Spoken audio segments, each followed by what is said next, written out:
I mentioned in the last episode that Apple was expected to launch some new products the following week, and boy, did they. Over the last few days, it announced the iPhone 17e, a new iPad Air with the M4 chip, refreshed MacBook Air and MacBook Pro models with M5 chips, a updated Studio Display, a higher-end Studio Display XDR, and an all-new MacBook Neo. Whew. There are also a few smaller updates like new colours for accessories and stuff, but these are the main hardware announcements.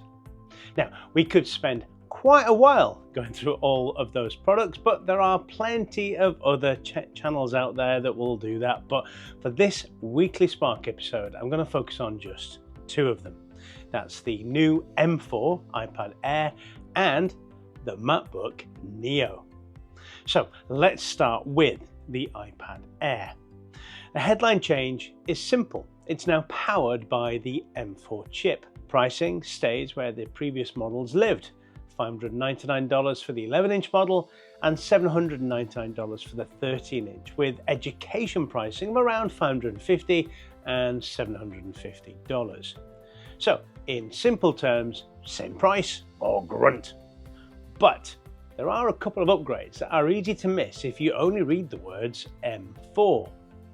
Apple has increased the unified memory to 12 GB from 8 and pushed memory bandwidth up to 128 GB per second from 100. And that matters because with the latest iPad OS, there's clearly a need for more power with the potential of heavier multitasking. The new windowing features and more desktop style behavior need that extra headroom. Connectivity has also been updated. The new Air includes Apple's N1 networking chip, bringing Wi-Fi 7, Bluetooth 6, Thread, and the C1X modem on cellular models. Apple says that the modem can deliver up to 50% faster cellular performance compared to the previous iPad Air while using less power. Hands-on impressions so far are basically the same across the board. It looks the same, feels the same, behaves like the previous Air, it's just faster. It still supports the Apple Pencil Pro and the Magic Keyboard, and Apple will happily sell you this full laptop experience. But once you've added a keyboard and a stylus, you've definitely nudged the total price well into the laptop territory. And that brings us neatly to the MacBook Neo, starting at, drumroll, $599. You didn't hear that incorrectly. This is Apple's most aggressive push into the budget laptop market in quite a while, aimed directly at Chromebooks and entry-level Windows laptops. There's even a $499 education pricing in the US, and I expect the same over here in the UK. In fact, all the prices I'm quoting in dollars can probably be simply said to be the same in pounds sterling, but don't hold me to that. Anyway, to reach the previously unheard price point, Apple has made some interesting choices. The MacBook Neo runs on the A18 Pro chip, which is the same silicon used in the iPhone 16 Pro. The base configuration comes with 8 GB of unified memory, which isn't configurable, and 256 GB or 512 GB of storage. The display is a 2.4K resolution 13-inch panel with around 500 nits of brightness. Ports are minimal, 2 USB-C ports and a headphone jack, I think. One USB-C 3 and the other USB 2. Yeah, USB 2 in 2026. Moving on, external display support is limited to one 4K monitor at 60Hz, and the screen uses standard sRGB color rather than the wider P3 color found on the MacBook Air. Early Geekbench runs suggest performance roughly in the iPhone 16 territory, which makes obvious sense given it's the same A18 Pro chip.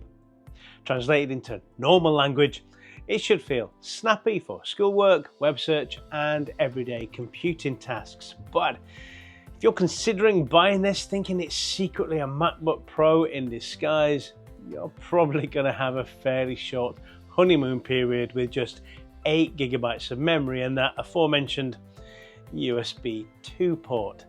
So, the obvious question, will this eat into iPad sales? I reckon a bit, yes, but in a pretty specific way. It'll mainly affect the people who are already looking at an iPad and trying to turn it into a laptop. Because you see, for years, the decision for a lot of buyers has been something like this: buy an iPad and add a keyboard, or just buy a laptop. Because once you start adding accessories, the total amount payable changes quickly. A base iPad might start at around $350, but once you add Apple's keyboard case and pencil, you're basically paying a little bit more than $600 anyway. At that point, the MacBook Neo suddenly becomes a very straightforward alternative. And for a lot of students, it's going to make a heck of a lot more sense.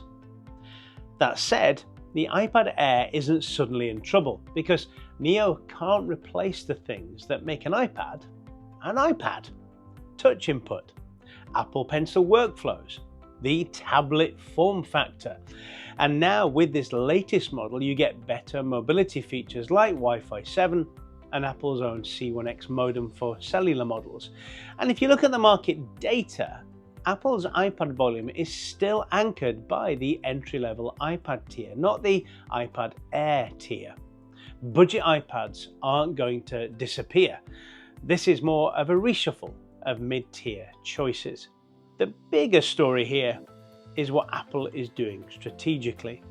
Apple is pulling the Mac ecosystem down into more, well, normal people price bracket right at a time when the PC market is jittery about memory costs and shortages. That also makes Macs far easier for schools to adopt. If Apple can get a $499 Mac in front of a student for a good few years, it's not just a laptop sale, it's an ecosystem adoption strategy. And that is very Apple. Okay, that's all folks. If you've spotted any e-ink, Kindle or iPad stories you think are worth sharing, drop them in the comments or email me at markfromthespark@gmail.com and I'll consider adding them into next week's episode. As always, a like would be lovely. Subscribing means you won't miss the next episode, and tapping that like button would be helpful. If you'd like to support me in other ways, you can buy me a digital coffee using the QR code that's been on the screen throughout this video, or use the link in the description. Thanks for watching or listening. I'm Mark from the Weekly Spark, and I'll see you in the next one.